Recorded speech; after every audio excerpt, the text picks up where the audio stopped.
Peace.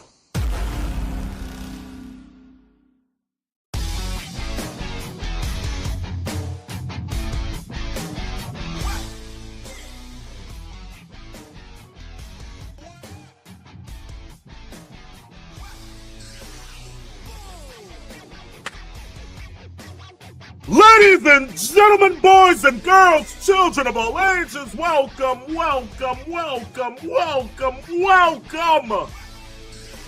to another episode of the phenomenon known to mankind as Saturday afternoon's main event.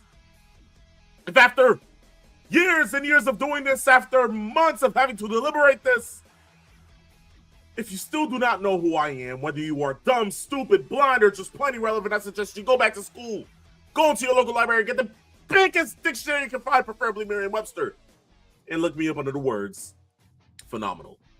Guys, it is a phenomenal one, and of course, here on a glory episode of Same, I am not alone because I'm joined by my co-host, the one and only limousine riding, jet flying, kiss stealing, wheeling dealing, son of a gun, who is not having a hard time holding his alligators down. So, guys, give me 2 claps and a peep snatch. Woo! Yes. We have such a good show today. After Indeed. What we've seen over the last few days, especially after yesterday's SmackDown, and going into all of the things that we're going to talk about, since we got a wrestling weekend, we're going to get you set for the 3 tenets that'll get you ready and raring to go, and that is laughs, good times, and all the wrestling news possible today. Indeed. Peeps, welcome to the show, but of course, Thank you. we're not alone because, guys, when it comes down to Saturday afternoon's main event, we always need a little pizzazz. So if you need a little pizzazz, I suggest you go ahead, pick up your cellular device, go into the apps portion of the phone section, go into your phone, keypad, and dial the numbers 411. Ladies and gentlemen, co-host of Saturday afternoon's main event, Mr. Christopher Morton, Mr. 411. Hi, guys. Hi, guys. So let's dive right in. Last night was crazy. This week was crazy. Wrestling. Let's get right into it. Yes. Indeed. I don't even think we should waste any time. And for that, guys, thank you for going ahead and tuning in, whether you are on Twitch, Twitter, YouTube. We thank you all for the support and the love.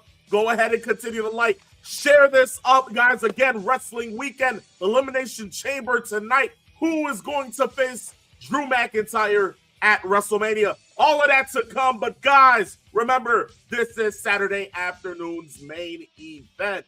Like Chris said, I think we should go ahead and get straight into today's episode. And that means when you hear this sound, it's time for one thing and one thing only. Guys, it is time for us to get into some 3-rope talk. All of the professional wrestling news you can get being talked about in the span of the squared circle. Now, SmackDown. Of course, we shouldn't waste any time about it. The reality is, look, from getting yeeted to Masked Man being shown to Jacob Fatu and Uncle Howdy to getting Solo Sikoa, I should say, but Jacob Fatu going up against Logan Paul.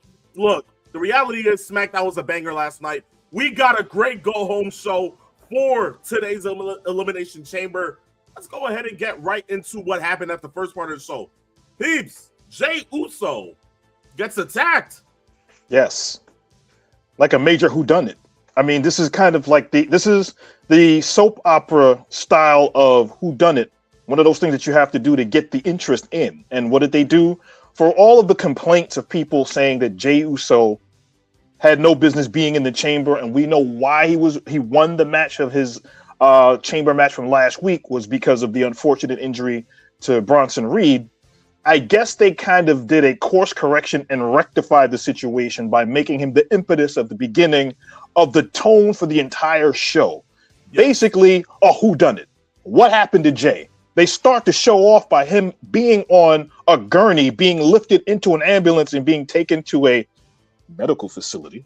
Mm-hmm. Let's see where they go from there. And it was basic chaos for the entirety of the first segment of the show, and that kind of showed you what kind of tone that they were going for.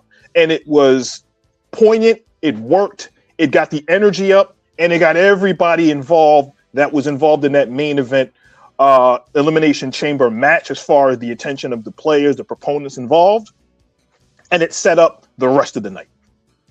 Okay. Well, Chris, your thoughts? You guys know I'm all about the no yeet because we've seen the botch reels, right? Everyone's seen the botch reels. Okay, Yes. he's over. Give him that much, but he At least it's not Right. All right. So that was an amazing start. Okay. By the way, for a shoot, if you're Jey Uso and they tell you they're gonna do this, how do you feel? I mean, because he's not legitimately hurt, right? I mean, they did this to just change everything a little bit. Yes. They want to make it interesting. And he's, whatever. All right. So then we transition from that, right, to the open where everyone comes out and comes to the ring. And during the week, it's been grain of salt, right? We've heard rumors about Trick they want to turn him babyface just based on the reaction from the fans. Yes. When he got in that ring and he talked to LA Knight, that was crazy. That exchange right there with him, and then the brawl ensued, and I mean, so much just happened after that. I mean, what's next on the docket? Because that was crazy. Indeed.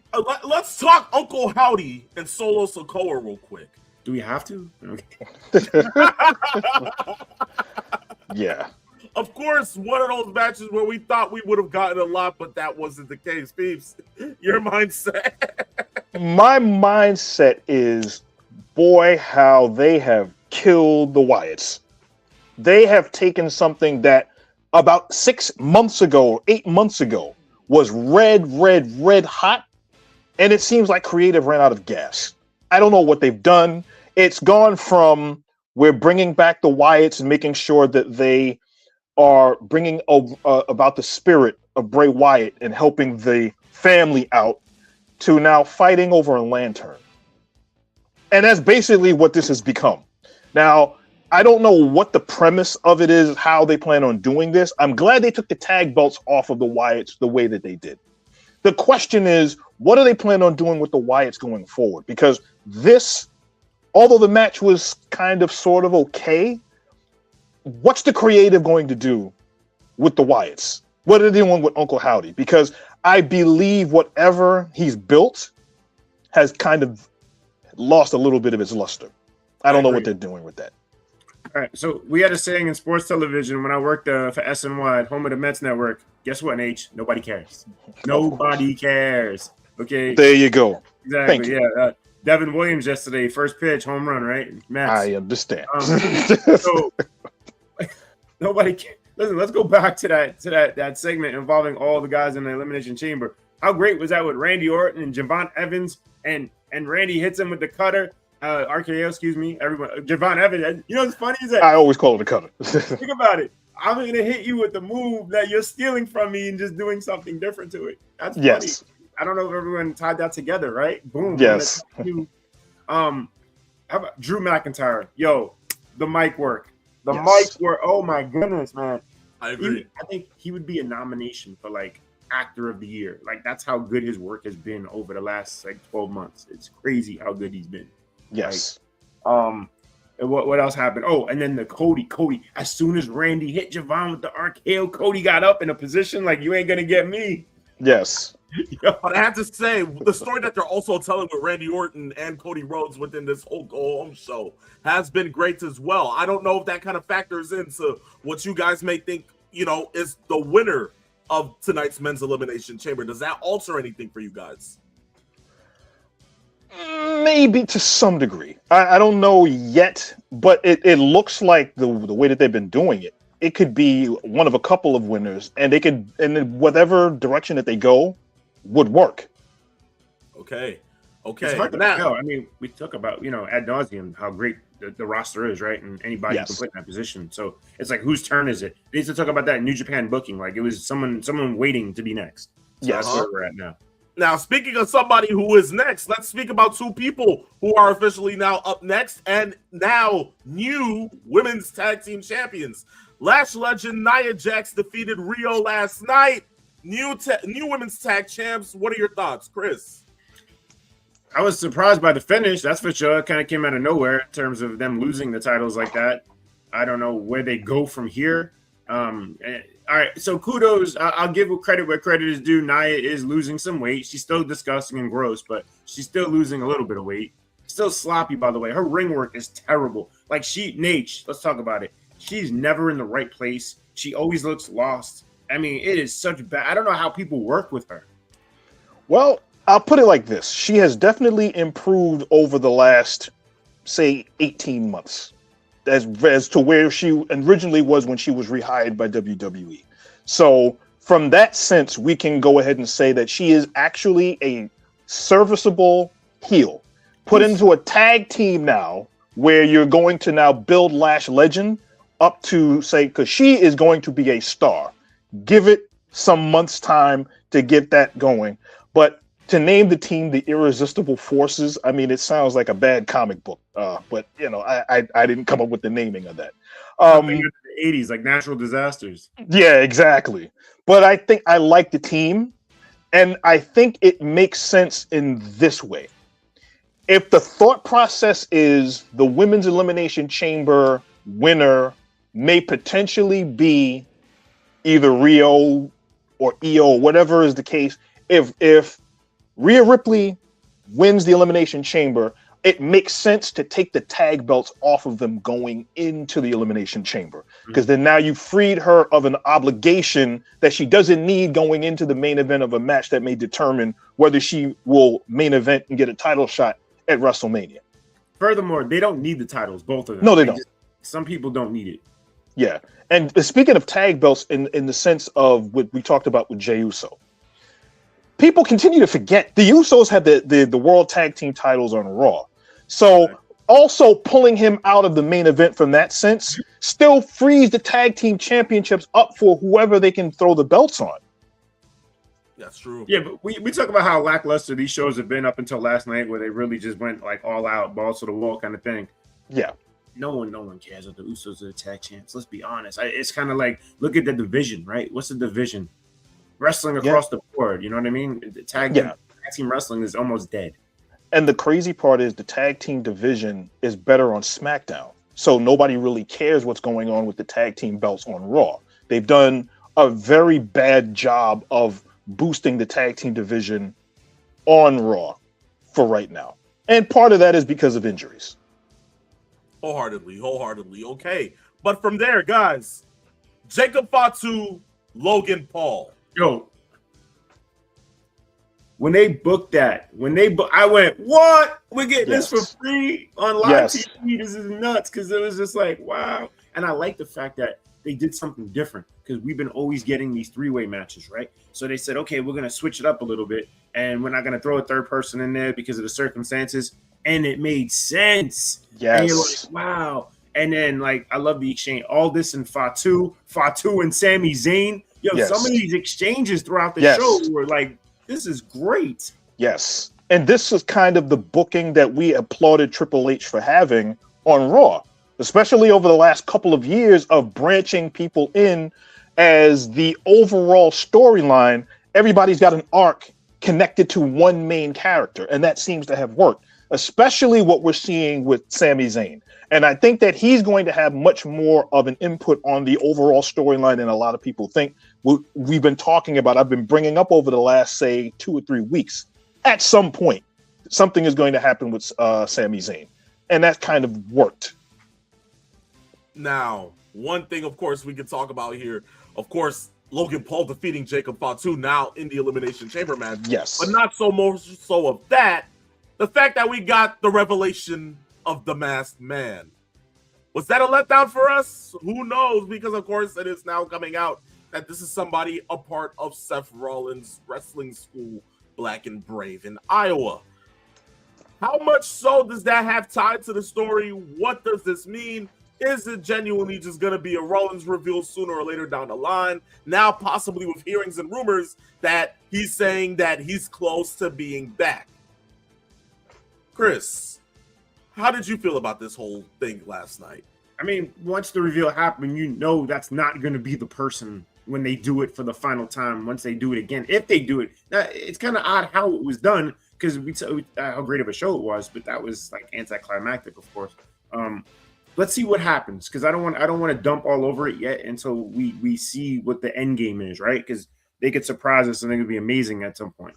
Yes. So there, yeah. But the other thing, first of all, what did you guys think of the actual match? I thought Fatu and Paul had a decent match, but I thought it could have been better. I don't know. What do you guys think?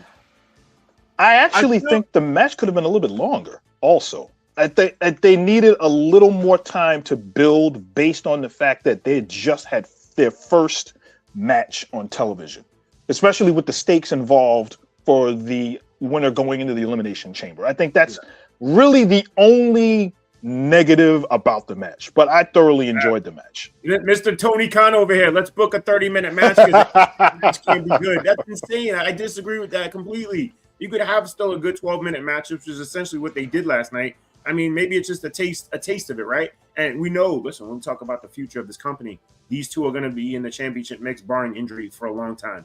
So we're going to get this match more than we wanted at some point. There might be a point where we're sick of this match because you remember in the 90s we get matches over and over and over again, right? Yes. Right, Rich, what do you think of the match? Now, for me, it's all about the finish.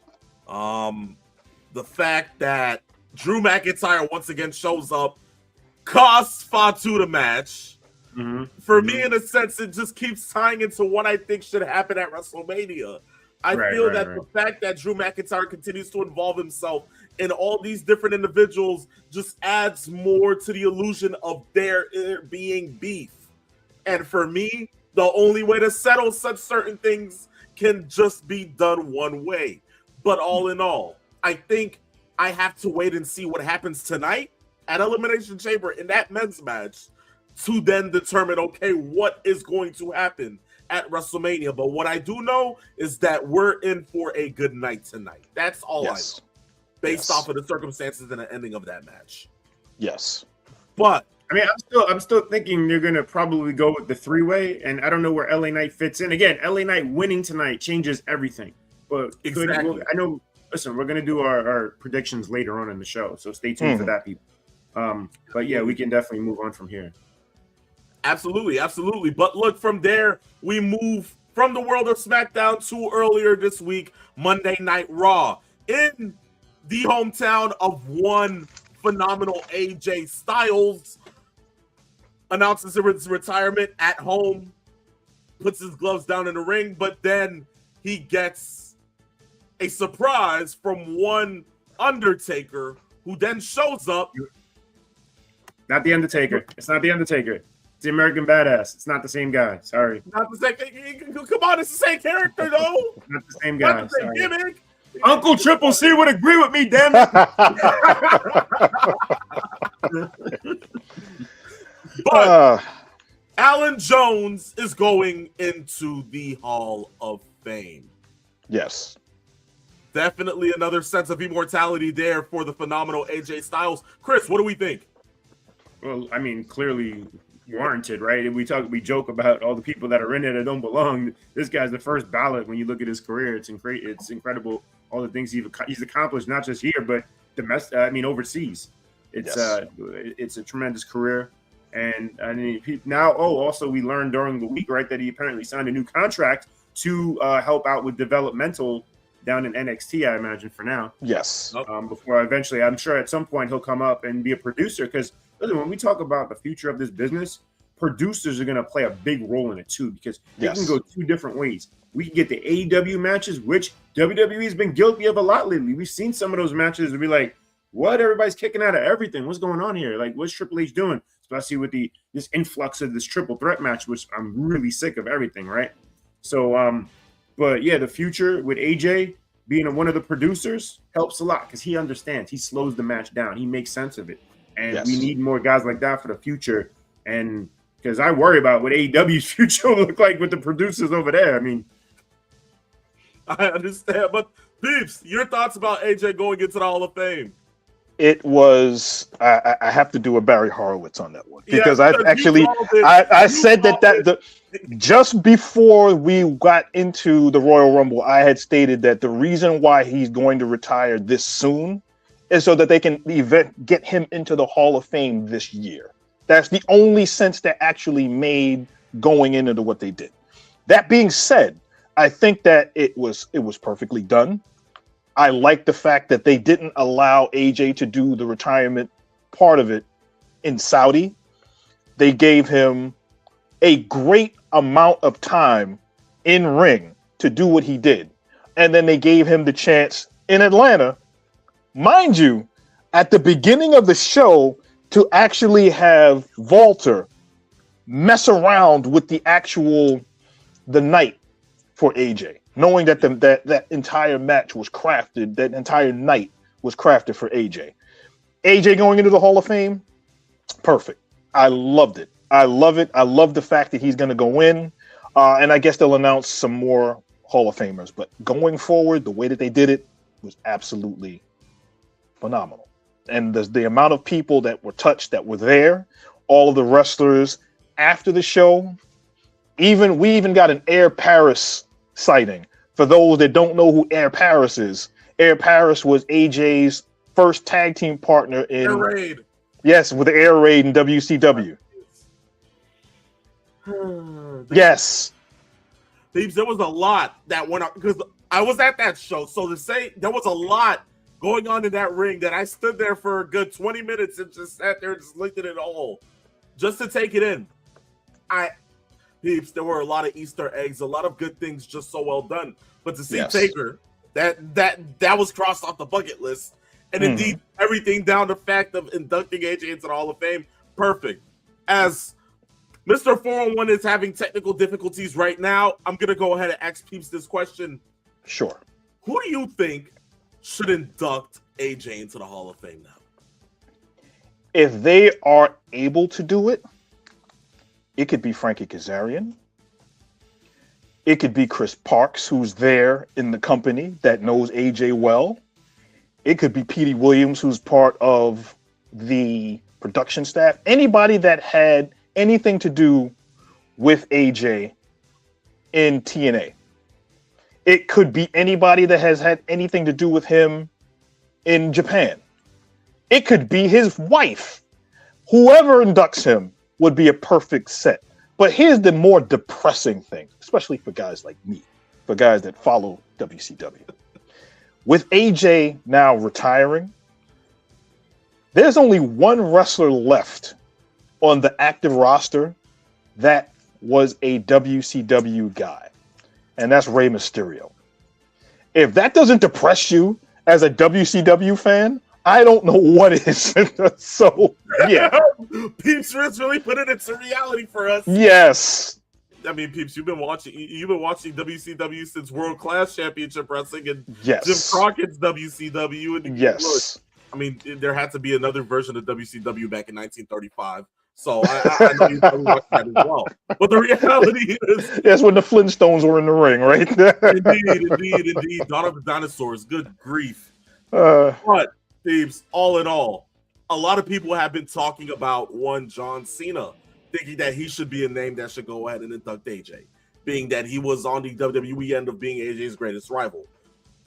Peeps, again, wherever they go in this direction, I'm all for it, because again, just having to see AJ Styles in the WWE Hall of Fame is just one of those things where, look, I'm happy wherever it goes. Because in reality, we used to sit there and see AJ on TNA running the X Division, being a lone wolf against the Aces and Eights. Yes. We never thought this was going to happen in this. You told us back in 2010 that AJ Styles is going to have a run in WWE for 10 years, and he's going to win every single title, become a Grand Slam champion, and go into the Hall of Fame. We would have shot you silly, but it's happening. So all in all, hats off and congratulations to one AJ Styles on a phenomenal career and going into the Hall of Fame in 2026. There you go. With that being said, though, peeps, we move from that, as Chris is still having technical difficulties, to... Hopefully we get him back in soon. hopefully. But we're going to move to Warner Brothers being bought by Paramount. Oh boy. Yeah. So, with that being said, a lot of people are questioning, what does this have to do with pro wrestling? Of course, it has a lot, because Warner Brothers Discovery owns a partial amount of All Elite Wrestling. Yes. So, peeps, what happens to AEW now that WBD is being bought by Paramount? Well, initially, nothing. And for those AEW fans that are kind of curious about this as well, because we're all wrestling fans. We watch AEW on a weekly basis, and we want them to thrive, and we want them to continue on. So, of course, we're curious as to what's going to happen. AEW just signed a long-term television deal with Warner Brothers Discovery. That is in place until 2027, with an option for an extra year in 2028, if they so choose. So if that is the case, so be it. That's not going to happen. What was the initial issue that was going on with Paramount was that Netflix was going to buy Warner Brothers Discovery, and I believe the initial price was $81 billion. Paramount then wanted to pick up those rights, and they upped the amount of money per share. So it eventually became $31 per share. And if you have millions and millions of shares in a company, that's a lot of money. So it eventually came up to $110 billion. Netflix said, okay, this is not going to work. We're backing away. And they're going to get about $3 billion as kind of like a severance fee for backing out of the deal. And that's kind of how it works from there. Like I said, initially for AEW, they're not going to have anything to worry about as far as TV time or whatever is the case. You're not going to worry about them being yanked off of television. And it's going to take at least a year for the regulatory SEC signings to get this to go through. But as far as AEW goes, you don't have to worry about anything right now. Well, peeps, in that sense, look, if it has nothing to do with AEW, we shouldn't be worried about it. And I guess not. For right now, I think we're fine right now. Of course, until their contract is possibly up by 2027. And we have to figure out what happens with it then. But all in all, peeps, that marks the end of Three Rope Talk. We are now going to go ahead and get to the ratings part of our show. Peeps, give us the ratings. Well, how about this? Ratings have kind of returned to the pre-big data revision that the Nielsen ratings were using beforehand. So what does that mean? That the numbers are starting to look a lot more the way that they did last year as far as the consistency goes, especially coming after the Olympics and all of the other stuff there. AEW, for the second time in 4 weeks, has beaten NXT in the ratings. AEW did 633,000 views with a 0.10 in the demo. So their demo is actually up a little bit. It's a little bit down from last week, but it's still up in the double digits for that. And NXT did 589,000 with a 0.08 in the demo.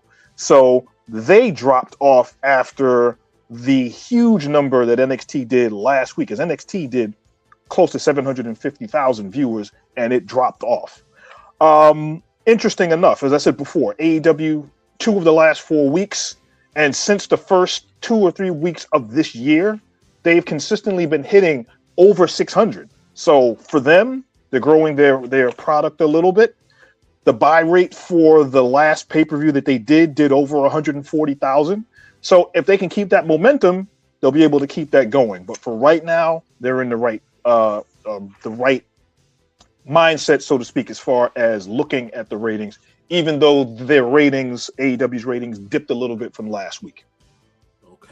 Okay. Well then, in that sense, peeps, thank you for the ratings.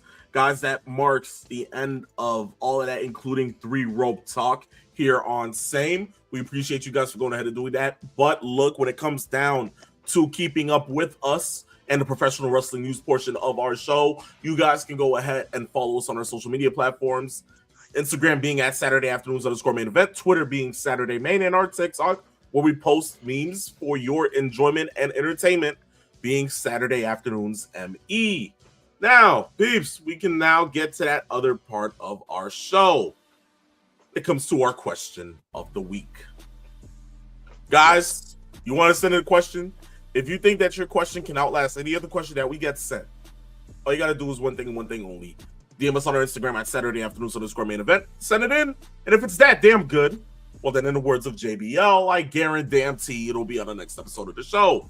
With that being said, Master Sean 007 gets the spotlight this week, and he says, "Greetings, gentlemen.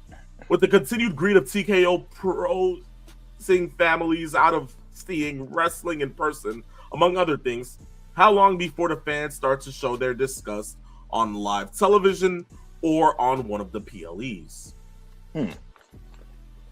Interesting question.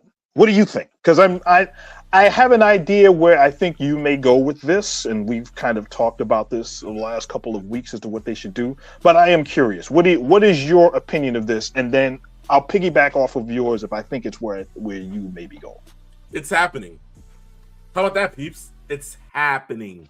It is currently happening. Peeps, I know you're about to feel like a kid again, because have you heard that you're about to get an afternoon WrestleMania? Okay. I'm all ears. Have you heard that Joe Tessitore on Friday Night SmackDown last night said that WrestleMania will be starting at 6 p.m. Eastern Standard Time?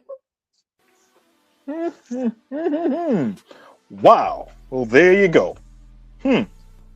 I wonder why that is. Peeps, for tickets sold, they have sold about 36 to 37,000 per each night. Wow. That is a tremendous drop from last year, and there's still about a month to go. Which was how much? 45,000 for each night. How do you? It's happening. Peeps, Yes. It's happening. If you look at tickets, peeps, lower bowl per night is starting anywhere from $480 to $500. And you're still not able to sell. It has begun. Yes. The people are speaking. Yes. And you want to know what I want to do for that?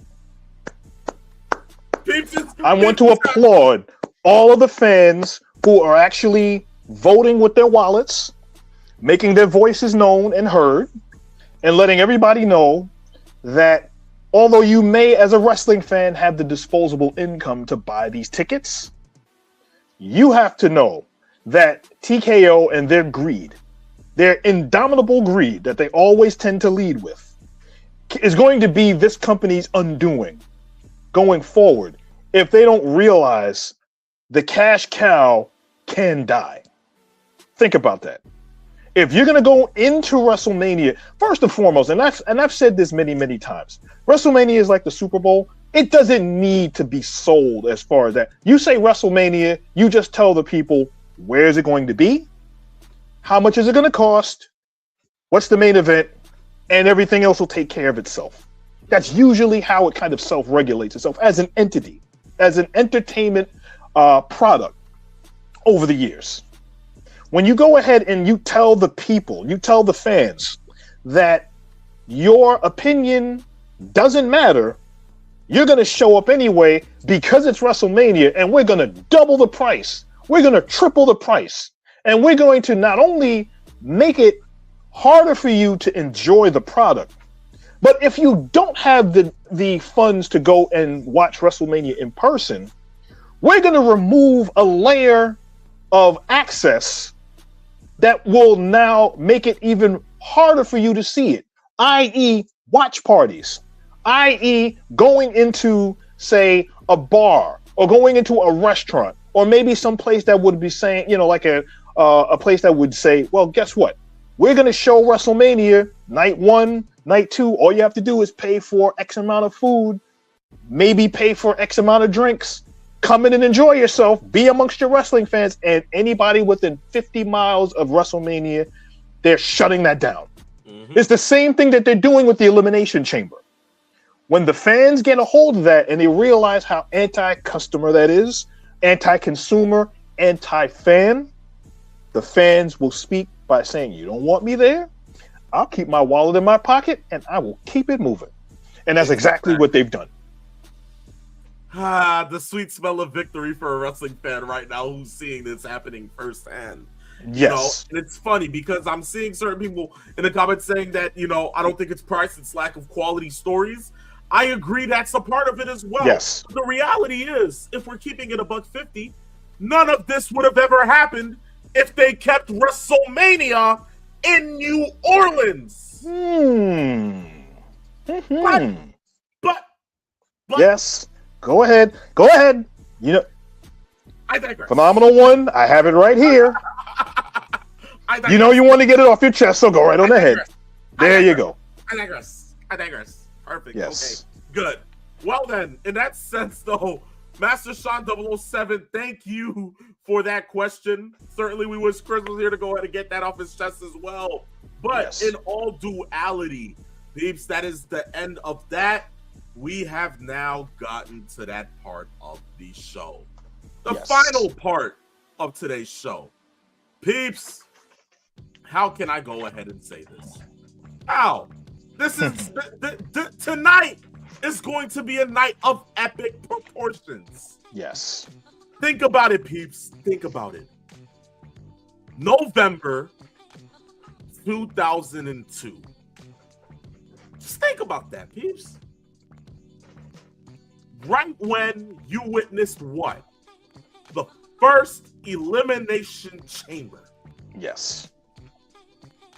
And think about it now. Fast forward 24 years later, we're sitting here now talking about a build to a WrestleMania that isn't as perfect, but it's just good enough to get by. Beeps, tonight, again, is set on whatever happens come 50 days away, because we're exactly 49 days away from the show of shows. Yes. And it all goes through the Elimination Chamber. Taking place in Chicago, Illinois, at the house that Jordan built, the United Center. Peeps, again, it's a 4-match card. That's the most that we get here as professional wrestling fans of WWE, because they don't care about us that much. Think of us more. But still, all in all, we are getting a 4-match card within this Spectre, 2 women's chamber matches, 1 intercontinental title match on a women's side, and 1 match for the World Heavyweight Championship. Yes. Without further ado, let's go ahead and show off this card. And we will still hope that Mr. 411 chimes in just so he can hear his predictions. But peeps, to start this, let's go into that 3rd match listed. Becky Lynch versus AJ Lee for the Women's Intercontinental Championship. Yes. Is it one of those things where I'm sitting there like, hometown needs to happen, must happen, just so Becky can take it back at WrestleMania? Mm-hmm. I'm in that mindset. I think you're in that mindset as well. Okay, so maybe give me AJ Lee to win the Intercontinental Championship. It's crazy how I kind of mulled this over up until the last promo that they did together. Yep. And the thought process is it's too well set up in Chicago to have AJ Lee at home, where her husband is the World Heavyweight Champion, and he is on this show, also in Chicago, going to be there for what it is worth. And I tell you right now, I would not be surprised if they thought about let AJ Lee win the match, but not win the belt, and have AJ Lee win the belt at WrestleMania. I'm not thinking that way. I actually think that AJ Lee is going to win it tonight. That's what I'm thinking. Okay. Well then, we're both penciled down on that.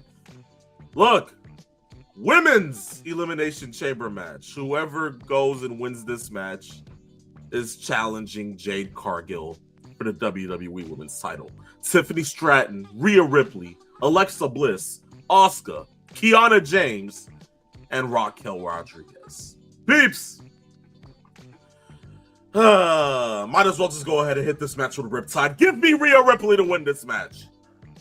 You know, here's the funny thing. I have Rhea winning this, but you want to know who my dark horse is in this match? If you say Raquel, I think we're both Bingo! Set. Bingo! Yes! Get out of my head. There you go. This is why he's my Yes. co-host. There you go. I have a dark horse, as I said before, the dark horse of how they snuck Raquel in. And then the fact that she is right now so dominant in the last month or so in ring. I think that what they're doing is building her up so that she can then kind of have a hold of the women's championship at some point. Because I think she's going to win that belt by, if not by the end of the year, then definitely by SummerSlam. I think that's kind of where they're going with that. No, How they do it is bringing it back to the Judgment Day, knowing that the Judgment Day as a group is in flux. And it does make sense if they do it that way. If Rhea is going to win, the money going in is her versus Jade Cargill. They did the first part of taking the tag belts away from those two. And now that they have something going, Rhea is now free to be able to win the Chamber, get that title shot at WrestleMania. Indeed. Yes. So I guess we both have Rhea Ripley going into this match. But as we sit there and look at it, we got two more matches left. CM Punk and Finn Balor for the World Heavyweight title. And as we're about to get into that, it seems as if Mr. 411 is back. Yo, Morton's Law. I swear to God. That's why the podcast was named Morton's Law, because it's a test of Murphy's Law, where anything in my life that can go wrong will and always does. I don't know what happened. My computer might have AIDS. It's quite possible. Oh, I don't Lord. know. I'm not talking about the gay AIDS. Maybe the vagina AIDS. I don't know which one. Yo, the picture's finished. You almost got me on that one. Oh, boy. Oh my God, that did not just happen. Oh, Yes. Dude. Chris, I hate you, man. This is Saturday afternoon's main event, ladies and gentlemen. Of course, I'm a phenomenal. Right below me is the Peep Stage. And right below the Peep Stage, of course, Mr. 411. We're now giving our predictions on the Elimination Chamber match or show taking place tonight. Chris, we've already went through the Women's Chamber match and the Women's Intercontinental title match. What are your thoughts on those two matches, and who do you have going out in those two matches? The Chamber match, it's so, I mean, based on everything they said earlier about Rhea just losing the tag titles last night, I don't know. It's a hard call for me, honestly. I mean, I suppose Rhea, I look at everyone involved, should win, right? Yeah. And we talk about the star power and wanting to, again, sell tickets versus the cost of Vegas and all the whole nine. Rhea has to win? Is that fair to say? If this match... If Rhea doesn't win, is there anyone there on that list that you're going to be so excited to see in the main event? Not that has the same caliber of star power as Rhea. But as I said before, my dark horse would be Raquel Rodriguez. But going back to your criteria, is Raquel Rodriguez box office compared to Rhea Ripley? And right now, that's all they're looking for, a box office, especially as we talk about ticket sales. Which have we had an update on ticket sales, by the way, for WrestleMania? Did they sell more this week? Nope. No. They're at 37,000 per show, which is vastly less than the 45,000 that they were selling for each show at the exact same time. Oh, and the interesting part about that, which kind of goes into the longer discussion as far as what we talked about. Do you remember last year at around this time, and we talked about how a lot of the WWE product had suffered as far as the WrestleMania weekend because they just booked way too much at the same time for the same weekend. Right. Stand and Deliver for NXT is going to be WrestleMania weekend, but it's in St. Louis. It's not in Vegas. What? So Yeah, they revealed that during SmackDown that Stand and Deliver was going to be in St. Louis and not at Vegas, probably due to the fact that they. I mean, you're kind of taking place like a whole couple of weeks before as well. I believe in what around like the 5th or the 6th. I believe they said it's the 4th. Is it the 4th? I believe it's the 4th. Well, whoop-de-doo. But that's the problem. So it's like we're sitting here and we're looking at that like, you know, what is it that they're doing? Of course, I guess they're trying to limit that of what they think the fans don't want to spend too much on a weekend, and it's still not doing anything. Again, I feel that, again, it's the lack of storytelling and the storylines that are going into it. The whole thing of going back to Vegas, there's so many factors. So it's one of those things. But within it, if you think Rhea Ripley's going over in a women's elimination chamber match, Chris, who do you have winning the women's intercontinental title match? AJ Lee has to win, right? Mm-hmm. What happens if she doesn't win? Does she just go away? I mean, they've been building to this. Again, I don't know. Do you think that they would make a rematch at WrestleMania if she loses this match at home in Chicago? They could find a way to build toward WrestleMania and make this that would be the 3rd match between the two. So they could do that. I mean, it is called the feud, right? I mean, remember those things? Yes. So AJ has to win tonight for sure. Yes. But all in all, it seems as if we're all 2 for 2 on our predictions, gentlemen, of who we think is going to go ahead and go over. When it comes down to this match, though, I want to see what our thoughts are. CM Punk versus Finn Balor for the World Heavyweight title. Wait, how could we possibly disagree here? Everyone knows what's going to happen here. Finn Balor for the win. Just kidding. So I get why they do a match like this, but no one cares. You know, it's hard to care, especially with the finish they gave us in the previous match. It ended up being a clean win for Punk, right? There was nothing that would warrant a rematch, and we've said this ad nauseum now, week after week, as we get closer to this match. I don't know why. I mean, it's just a match. It really is just a match. Seems like we have somebody who chimed in and says, his name is Pokemon 52-Team 17. He says, Demon Finn coming back. Simple. If they bring the crazy part about that is, I'm thinking the same thing, that Demon Finn Balor would return, but that would make it even worse knowing that he would lose. Right. Thank you, Nate. Golly, Nate. Like all the age on Nate, she finally said something that matters. Good grief. Oh, jeez. You know what? I'd say give me Demon Finn at WrestleMania.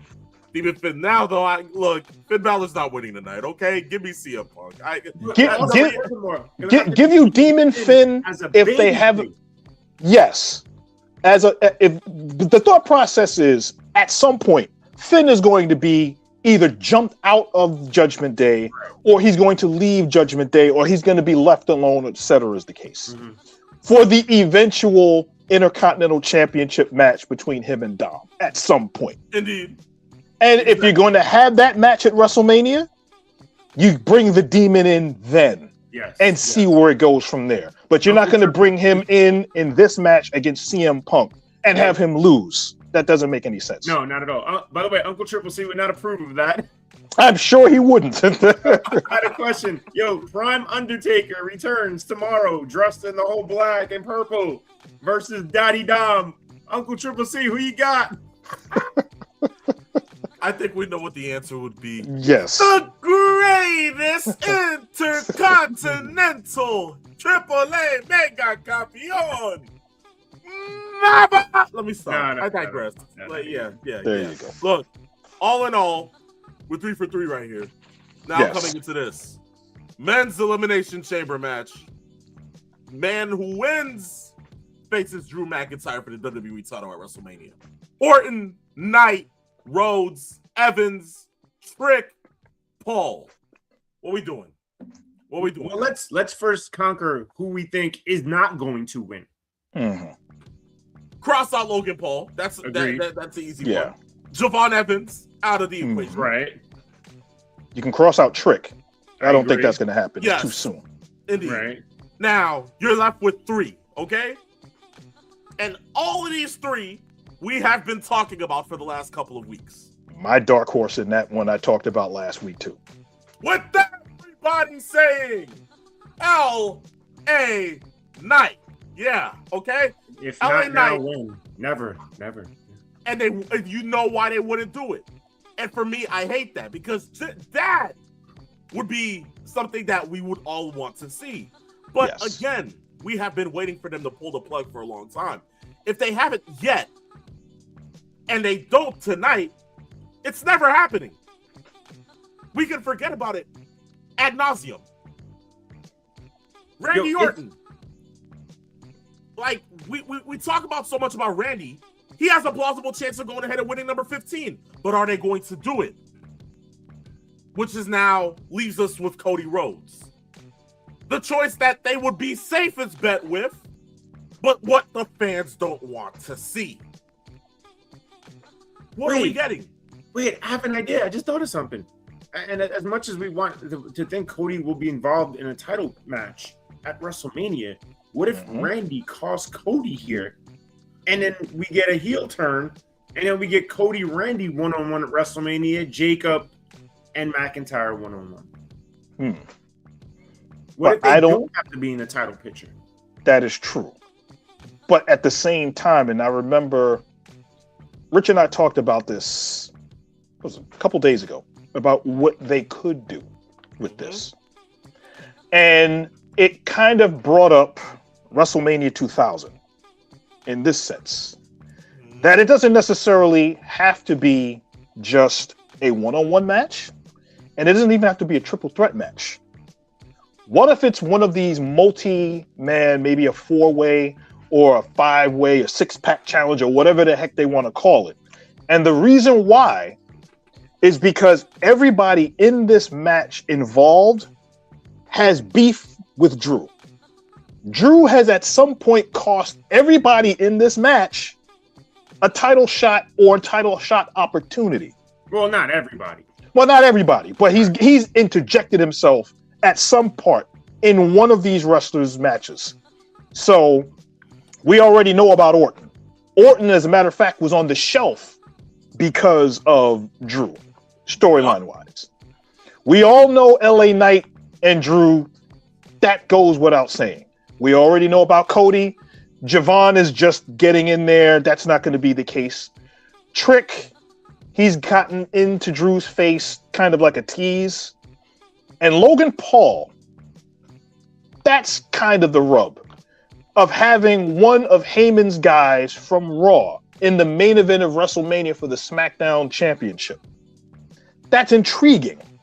Is it going to happen? I don't think so. But everybody... I want to clarify what I said because it didn't make much sense when you think about the winner is going to take on Drew, right? And now Yes. I said, well, Randy and Cody don't win. LA Knight wins. How does Jacob get in the mix? What if there's a scenario plays out where they Now, just here's what I'm thinking. What if Logan Paul being in this match is just a placeholder for what's going to happen probably later on for the Vision? What if Theory gets in there by chance and probably costs Logan? What if the reality is Seth comes back and costs Logan? You know, crate. Who's in the crate? Yo, the crate tonight, right? Yes. And I think we've been talking about this a lot. Me and Peeps joked about it last week, and then somehow, some way, the rumors and everything keeps actually coming into fruition that it might be that. But Danhausen, Yes. Danhausen, Yeah. you're kidding me. Danhausen. You've been jinxed. You've been jinxed. And it started to make sense. Only WWE Yes. would have something comedic like this. Yo, just Yeah. because he did the impression pretty good, Rich, just because he just did the impression well, next week, Nate, you better put the makeup on, damn it. You're going to look like that. You can't make this up, guys. You can't make Yes. this up. That would be But funny to have again- Nate Hausen, right? Again, I like Peeps' thought process. And we've talked about this again, but still, Orton, Knight, Rhodes, and Trick have had some kind of beef with Drew McIntyre. Yes. Factor in Jacob Fatu if Drew McIntyre comes back as the one to attack Jey Uso. now you have a real seething hate because you just pissed off, like you just beat my family to a pulp. That's literally it. That's it. 5 people versus Drew McIntyre, the champion. What if no one comes out and wins tonight? There you go. You see, we're on the same page. That is exactly where match ends in a no contest. How about that? Will we see Royce Keys tonight? Maybe he busts out of the crate. Oh yeah. The fact that Pete thinks that Royce Keys is the modern day Kool-Aid man is anything's possible. It is the last day of Black History Month. Let's give something, right? Last day of Black History Month. I mean, we all seen what they've done with the New Day, so I digress. But there you go. Again, my thought process is that it's a no contest. I can't have anybody winning tonight because my thought process is still in the end 6-man Armageddon Hell in a Cell match. End of story. That's me. But if you guys have real plausible winners, Beeps, what's your thought? Or is it still no contest for you? I think if they're going with a winner, it's going to be Cody. If there's no contest, which is my thought process going in, is making that match with Drew a 5-pack or a 6-pack challenge or whatever the heck they would want to call it, then I could live with that. But if that's the case, I can see Cody winning again. And even if he does win, I could still see the match being added on to based on all of the things that happen. I could see Drew coming in and costing everybody in this match at some point somehow. So his title, right? Exactly. Going in somehow. Maybe he hides under one of the pods. They rip the door open. He comes in, he claymores everybody and leaves everybody laying and walks away. There's so many different scenarios. And by the way, to your point, Rich, and your point, Nate, you guys just talked about how what if this is a no contest? We still have how many weeks to WrestleMania? There's so many things they could do where it wouldn't be predictable to just say the winner of Elimination Chamber goes on. Then they do all these other crazy things that they have for the next 6-7 and you know and you know the point that works with this, and this is the common denominator. Yeah. The last 2 years, who has been interjecting themselves into the creative of the main event for WrestleMania, or at least one half of that main event for WrestleMania? Dwayne "The Rock" Johnson. As far as I know, he's not in any way, shape, or form that we are aware of inputting anything into the development of this. So this looks the purest form of necessity being the mother of invention. They are creating something that works based on what they have left, given the injuries that they have, to work the best possible way to get interest for the main event of WrestleMania night 1, I'm guessing. And this works with no interjection at all from Dwayne Johnson. So, Rich, I know you're going to come to me for my answer, and I want LA Knight to win. I think we all collectively want LA Knight to win, but when Nate just said Cody, you know they love Cody so much. Yes. It's hard, man. I'm going to pick LA Knight and hope for the best and hope that they really pull the trigger. Because think about how crazy the reaction would be if LA Knight did do. Yes. Indeed, people would be happy, excited. Maybe sell a couple more tickets for Mania. But the reality is, as a collective, we all would be happy to see LA Knight finally get a chance to main event WrestleMania. But not only that, main event it for the biggest title in the business. Yes. If, by the way, Rich, if LA Knight gets to go to WrestleMania, because Jacob is capable of anything, and as Sami Zayn pointed out last night, what if Jacob took out his own cousin? What if Sami Zayn costs Cody? There's so many different things out there that work. You know, and it seems like that would be the only time Mr. 411 would actually cheer for Sami Zayn had he done that. But all in all, it seems like our predictions are set, secured, locked, sealed, signed, delivered. Guys. Oh, real quick, did you notice Javon Evans last night standing next to Trick Williams? Javon Evans is putting on muscle. He's not as thin as he was. Yes. It is actually seeing him in Atlanta this Monday. It showed me all I need to know. I said, you know what? Yup, I can't even be mad at this. Kid's actually going to the gym. Unlike Adam Cole, I'm actually happy about this. No, we don't know about his injury, man. No, Adam Cole got the AIDS that doesn't kill anybody. He's just living with it. Oh, Lord. What's your infatuation with AIDS today, man? Is this like your way of going ahead and putting out a PREP commercial? like holy hell, Chris. All in all, guys, this marks the end of today's show. We appreciate you guys for going ahead and tuning in. Whether you were on Twitch, whether you were on Twitter or YouTube, we thank you guys for all of the love. We will see you next week. We hope that tonight, in about a couple of hours, you enjoy Elimination Chamber. But it is with that this was Same, where I, the phenomenal one. And I, the peeps, Nate. I'm Mr. 411. Of course, where we came. We saw. And in the words of the undermanned Paul Heyman. Send us home, peeps. We conquered. We conquered. Again, enjoy Elimination Chamber tonight. We are 50 days away from WrestleMania. This was Same, phenomenal one, Nate, Mr. 411. Peace. Love. Farewell.